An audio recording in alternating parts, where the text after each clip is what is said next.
Guys example number 6 को देख लेते हैं और ये क्वेश्चन भी बहुत ही ज़बरदस्त है। और देखो सारे के सारे क्वेश्चन इजी हैं अगर आपके फंडे क्लियर हो जाते हैं। तो अगर फंडे क्लियर नहीं हो रहे हैं तो प्रॉब्लम आएगी क्वेश्चन में 100%। पहला वाला क्वेश्चन समझ लो कि दूसरे में दिक्कत आनी शुरू हो जाएगी। तरीका तो ये होता है वैसे कि आप खुद से सॉल्व करें न्यूमेरिकल को। जैसे कि मैंने ये लिख दिया, लिखा क्या है, ये कॉपी पेस्ट है, मैंने यहाँ पर ये क्वेश्चन उठा लिया। अब तरीका तो ये है कि मैं थोड़ा साइड से हट जाऊं और आप स्क्रीनशॉट लेकर के इसको सॉल्व करें, वरना ये बुक आपको पता है एसएल अरोड़ा सॉल्व भी की जा रही है तो बुक आपके सामने होनी चाहिए। एग्जाम्पल नंबर 6 है ये, तो पहला आप खुद से ट्राई करें। खुद से ट्राई नहीं हो तो फिर आप सोचें कि यार आपसे ये क्यों नहीं हुआ, फिर आप क्वेश्चन के सॉल्यूशन की तरफ को जाएं। ठीक है, ये तरीका होता है। क्वेश्चन समझने से पहले आप उसके कॉन्सेप्ट को बहुत अच्छे से क्लियर कर लें। पास्कल लॉ के अंदर मैंने सिर्फ एक बात कही थी कि स्टैटिक फ्लूइड पर जब प्रेशर लगाया जाता है तो ये pressure equally each and every direction में मूव करता है। अब इसको चाहे एक पिस्टन लगा के, दो पिस्टन लगा के, तीन पिस्टन लगा के समझ लो, चार पिस्टन लगा के समझ लो, एक पिस्टन में फोर्स लगाओगे, बाकी तीन पिस्टनों में इक्वल प्रेशर जाएगा। अगर आपके पास दो पिस्टन का सिस्टम है, एक पिस्टन पर फोर्स लगाओगे तो दूसरे पिस्टन पर कुछ ना कुछ फोर्स आएगी। लेकिन अगर प्रेशर की बात करोगे तो जितना प्रेशर आप छोटी वाली पिस्टन पर लगाओगे उतना ही प्रेशर बड़ी वाली पिस्टन पर भी जाएगा। तो प्रेशर जो होता है ये सेम रहता है, प्रेशर नहीं खत्म होगा, ना ज्यादा होगा या ना कम होगा, प्रेशर कांस्टेंट रहता है। तो ये मैंने आपको क्लियर किया था पास्कल लॉ के अंदर कि प्रेशर कांस्टेंट रहेगा। अब आपके पास ऐसे ही क्वेश्चन मिलेंगे जिसमें आपको दो पिस्टन दी हुई होंगी या फिर दो सिरिंजेस दी रखी होंगी। कुल मिलाकर आप पिस्टन की चीज के थ्रू समझ सकते हैं, क्योंकि सिरिंज भी कुछ नहीं है, उसमें भी सिलेंडर और पिस्टन ही है, बट वो छोटा है और बड़े भी होते हैं उसी तरीके के। तो आपके सामने क्या है, यहां पर अगेन हमसे कह रखा है दो पिस्टन दे रखी हैं एक हाइड्रोलिक प्रेस के अंदर।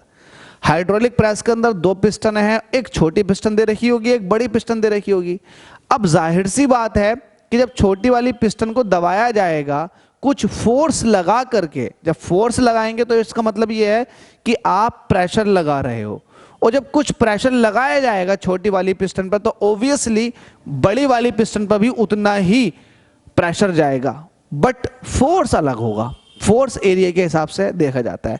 अब चूंकि बड़ी पिस्टन है तो उस पर प्रेशर इक्वल जाएगा बट फोर्स ज्यादा हो जाएगा, क्योंकि उसका एरिया ज्यादा है, एरिया ज्यादा फोर्स ज्यादा, ताकि रेशो जो आ जाए ना प्रेशर के लिए फोर्स अपॉन एरिया का वो इक्वल आ जाए। इट मींस पहले वाले स्मॉलर पिस्टन में जो प्रेशर लगाया उसके बराबर आ जाए। तो ये होता है।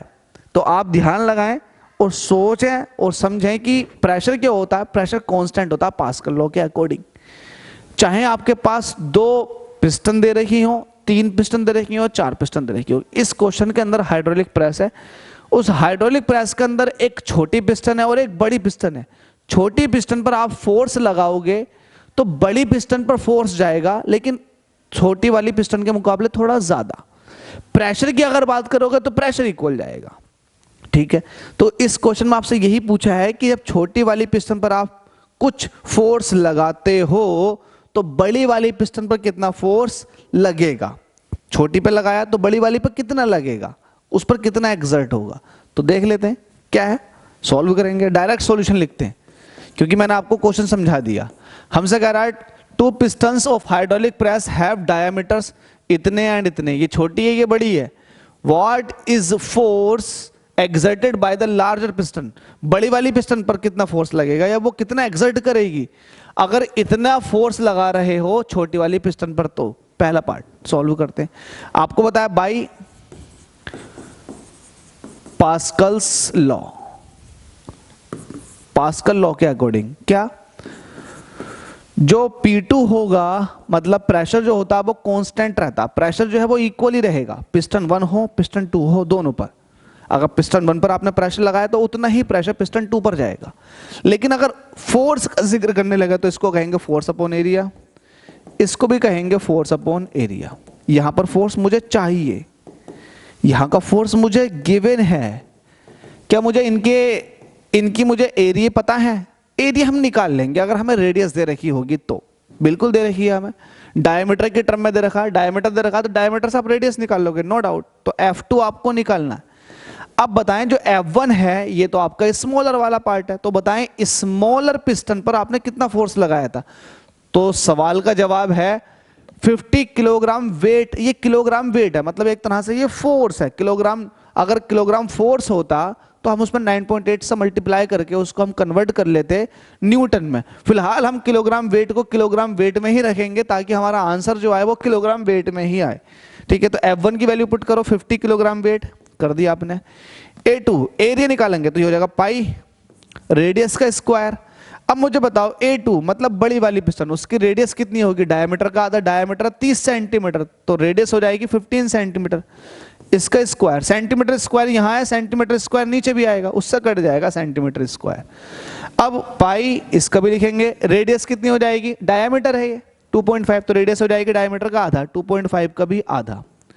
10 की पावर माइनस के 4 यहाँ होता, 10 की पावर माइनस के 4 यहाँ होता, वो कट गया, आंखों ही आंखों में है ना, वो कट गया, दिमाग के अंदर सॉल्व कर दिया।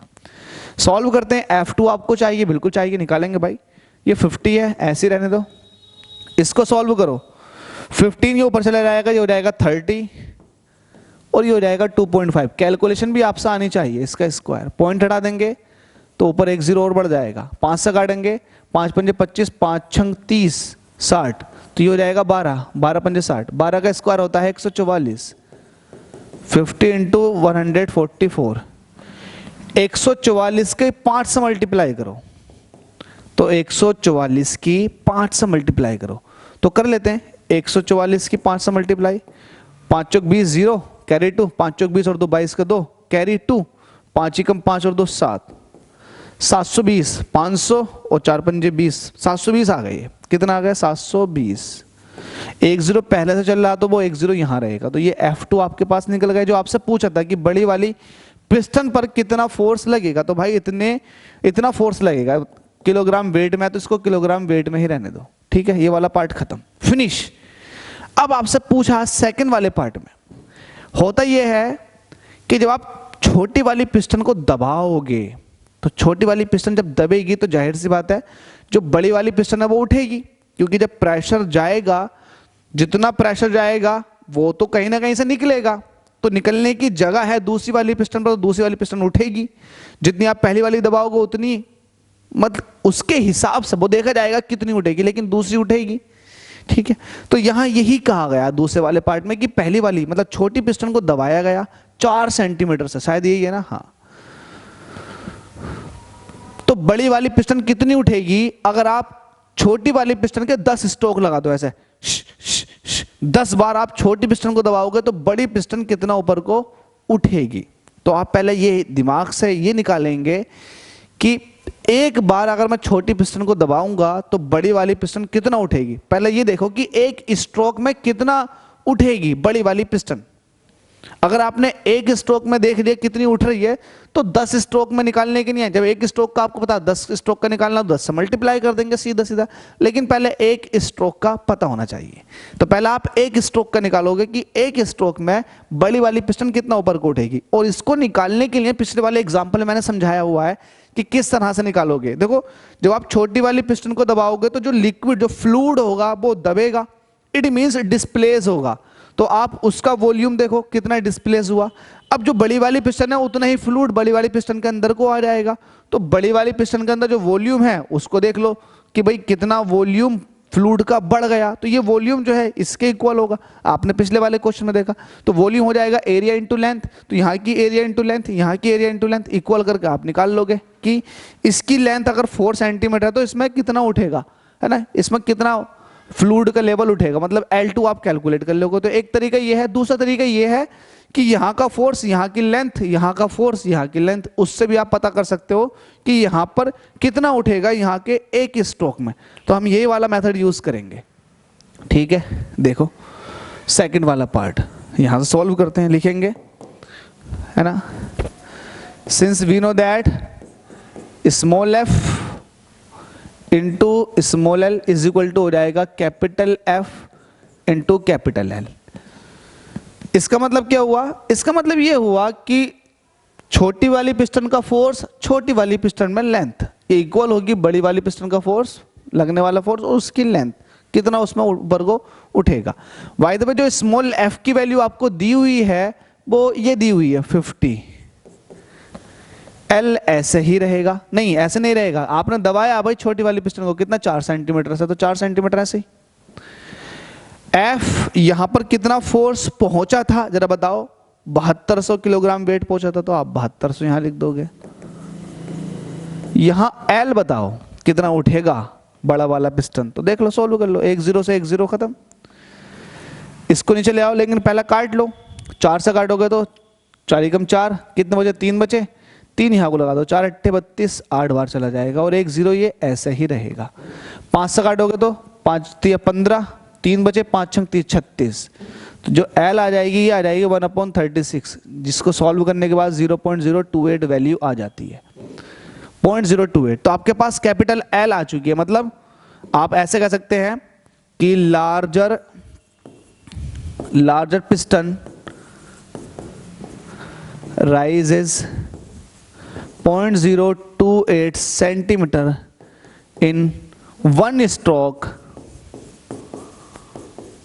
of smaller piston। तो स्मॉलर पिस्टन के एक स्ट्रोक में जो बड़ी वाली पिस्टन है 0.028 सेंटीमीटर ऊपर को उठ रही है, इसीलिए ये सिंस में जाएगी बात, इसीलिए इन 10 स्ट्रोक 10 स्ट्रोक में किसके, ऑफ स्मॉलर पिस्टन, छोटी वाली पिस्टन के 10 स्ट्रोक में लार्जर पिस्टन विल राइज, जो बड़ी वाली पिस्टन है वो कितना उठेगी, तो एक स्ट्रोक में आपको पता है 0.028 उठ रही है सेंटीमीटर, तो 10 स्ट्रोक में कितनी उठेगी, इतनी, मल्टीप्लाई कर दो, तो ये वैल्यू हो जाएगी 0.28 सेंटीमीटर। तो इतना उठेगी भाई, समझ गए आप, 0.28 सेंटीमीटर उठेगी बड़ी वाली पिस्टन छोटी वाली पिस्टन के 10 स्ट्रोक में।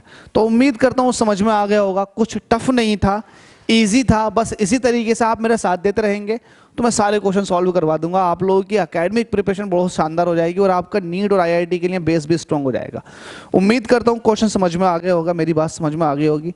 अगर आ गए तो थैंक यू सो मच आप सभी के प्यार और सपोर्ट के लिए।